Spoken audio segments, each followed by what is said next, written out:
it's Dabarella, and today I'm going to show you how to do a bucket compost at home.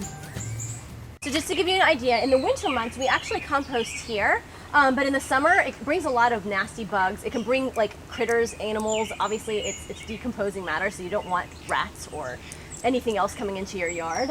So what we do is in the summer we like to use these buckets. I like to use them year round just because it kind of keeps the smell, in the corner of my yard. I don't really have to worry about critters getting in there, and I kind of can make sure that it's contained.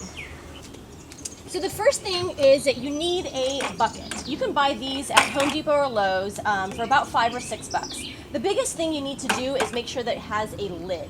I have purchased one from Lowe's and from Home Depot, and I actually prefer the one from Home Depot because the lid stays on a lot better. And the reason that you want the lid to stay on tightly is because you're going to aerate it every so often, and you're going to need to roll it around and kind of move it around, and this lid tends to stay on better. So you need a little drill bit that has a pointy end so that you can make your hole. The reason I use this size drill bit is to make sure that the holes aren't too big. You don't want critters and really big bugs or flies and maggots getting in it. So your compost needs to have a lot of air. Because of that, you have to make holes inside of your bucket, which is what you need this power tool for. I'm going to make about 5 to 6 holes starting from the lid on the very top.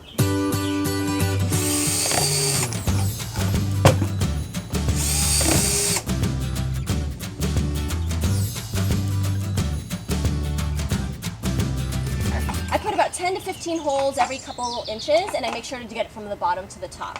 You also want to be putting holes at the bottom of your bucket, just like you did on the lid. I would say put 15 to 20 different holes.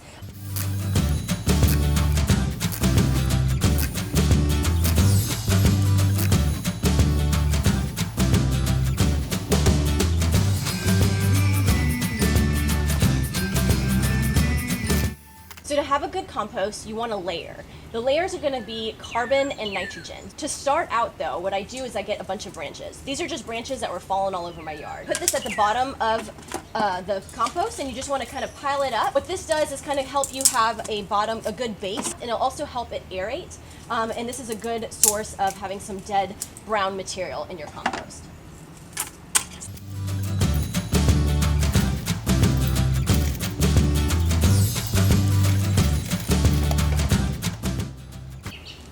Next, you want to get any kind of brown material. This is dead leaves, these are branches. This helps decompose what's in your bucket. So you want to get brown materials and layer it on top of your branches. Other things you can put in your compost is like newspapers and paper. That helps. You also want to make sure that you put some topsoil in there. I like to have a lot of topsoil in there because that's what makes it into like a soil that I can put in my garden again. So I put about a quarter of that as another layer.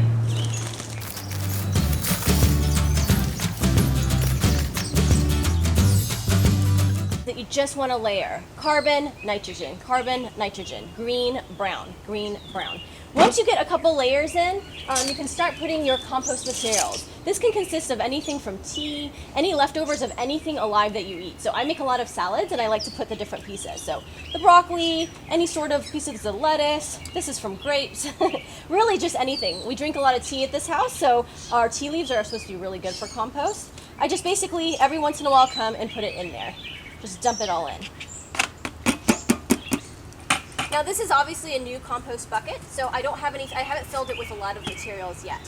Once I do, I basically just leave it here because it's got the holes on the bottom. You might get worms or other critters that get in there to help decompose it.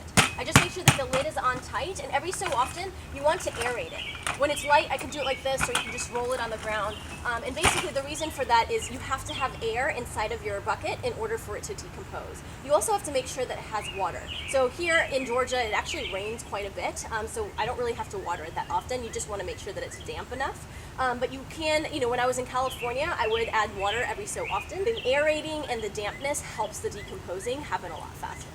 So this blue bucket is one that I started about 5 or 6 months ago. I continuously put new stuff in there until it fills up. What happens is when it gets completely full, it's really hard to roll around. And like I said, this lid didn't really hold on very well. So what I do is every once in a while, I'll come and use a shovel to aerate it. The more air, the more moisture, the quicker it's going to decompose. As you can see, I've got potato peels, eggs, all sorts of things. Watermelon, avocado. This eventually will be garden gold. So your compost should look like dirt whenever it's done. You shouldn't be able to tell that there's any eggshells or avocados or anything that you put in your compost should not be visible. It should look just like soil. Once it's done, you can use it inside of your garden. I've put it in this container here and mixed it with topsoil in order to get this basil, and as you can see, it's growing wild. It's incredible.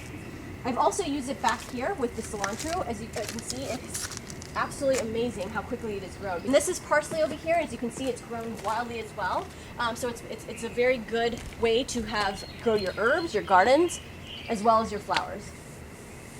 Once your compost is done, it's absolutely amazing to mix with your topsoil and put in the bottom. We use it just like you would fertilizer, putting it with the soil so that things can grow. And you can see this is so lush and so wonderful. It's the best kind of food you can give your garden.